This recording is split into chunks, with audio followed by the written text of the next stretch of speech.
So let's wrap up our discussion by going into a little bit more in depth about what the means of production and the assets are that each organization has to be able to do their business. Specifically, human capital is the one that is our focus. But let's look at the four basic areas, the four basic assets. We have physical assets like buildings and land and computers and vehicles and things that have to be amortized on an accounting schedule, right? These are things we own. They either function as an asset or they function as some sort of a credit to our accounts.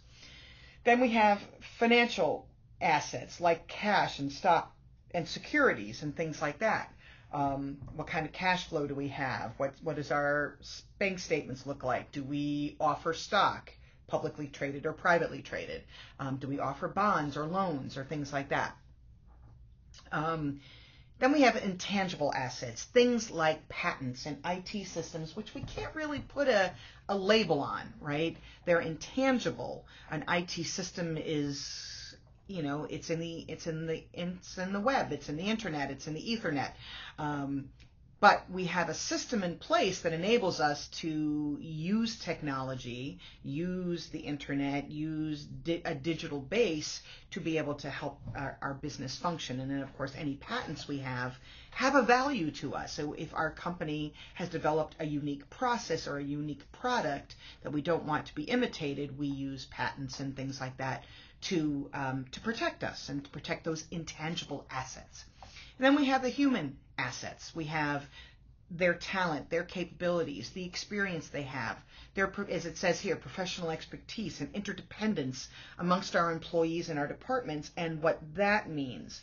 And our human capital is what we're talking about for the area of human resource management. That's what we're managing, all of those sorts of things. Now, let me say to you, if we think about these different types of assets, physical assets will do what you want them to do, right? Like land is land. It doesn't really change.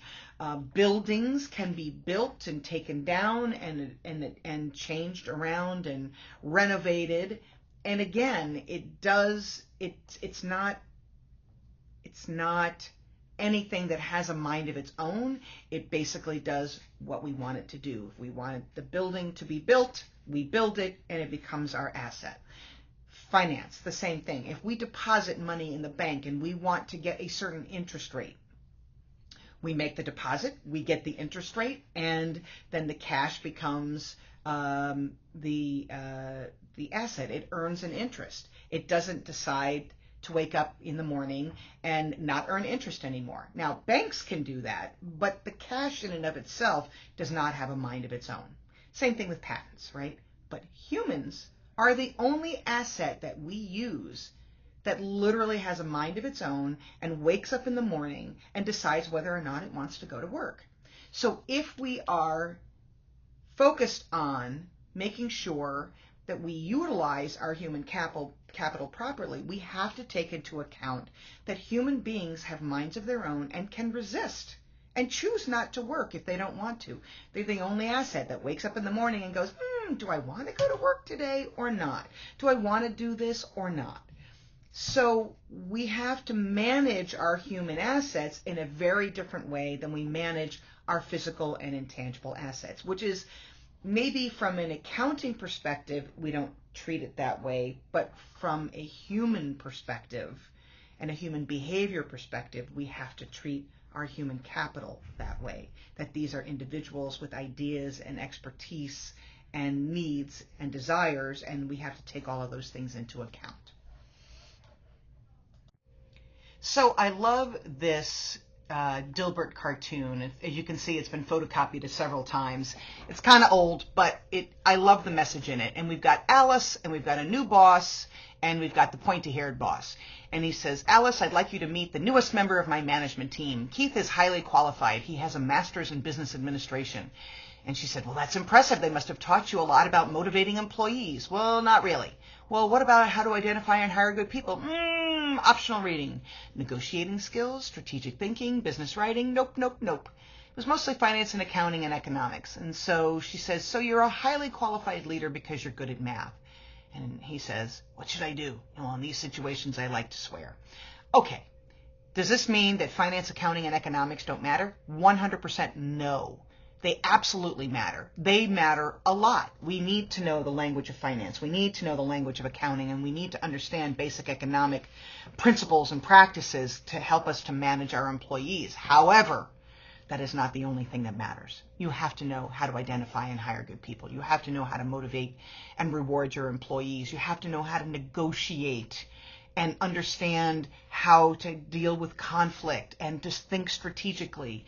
And that's why the area of human resource management and management in general as a topic is really, really important. And we need to make sure that we pay attention to them. It's not enough to just say, I know how to read a spreadsheet. You know, it's more than that. It's also about making sure we motivate and lead the people that we have to do the business of the organization to the best of their abilities. That's our job.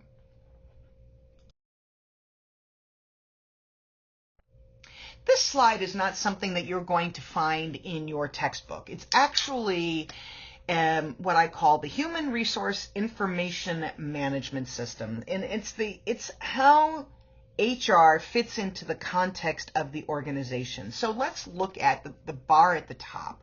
The bar at the top is looking at the external environment, our customers, our competitors, the technology trends that are out there, the labor force issues, the government, the labor unions. These are all things external to the organization that have an impact on what we do in the organization.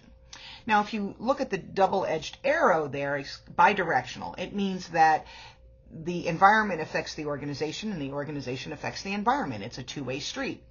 As we move into the organization itself, which is the box at the bottom, we see organization listed in the top, and then there's a whole bunch of boxes across the top that say mission, goals, strategies, policies, plans, and programs. And these are all things that are developed by the organization to guide how they do business. And so the company comes up with a mission, and that mission is what we need to follow in order to be able to do our job. We set up strategies, we set up policies and procedures and programs, and those are things that HR has a really big role in all of those things. But those are the things that guide how each discipline in the organization has to function. And so if you then look below where it says mission and it says financial system and social and sales and marketing and operations and manufacturing and accounting and control and HR, you know, if you think about that HR box as it was probably under accounting and control, and you double clicked on it and it opened it up into the HR management system. Each one of those systems, finance, accounting, what have you, all have their own flow chart. They all have their own,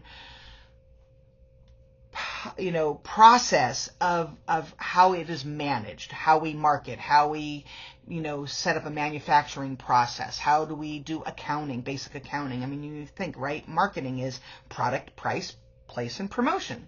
And so your marketing system, if you clicked on it, would say product, price, place, and promotion. And how do we do that?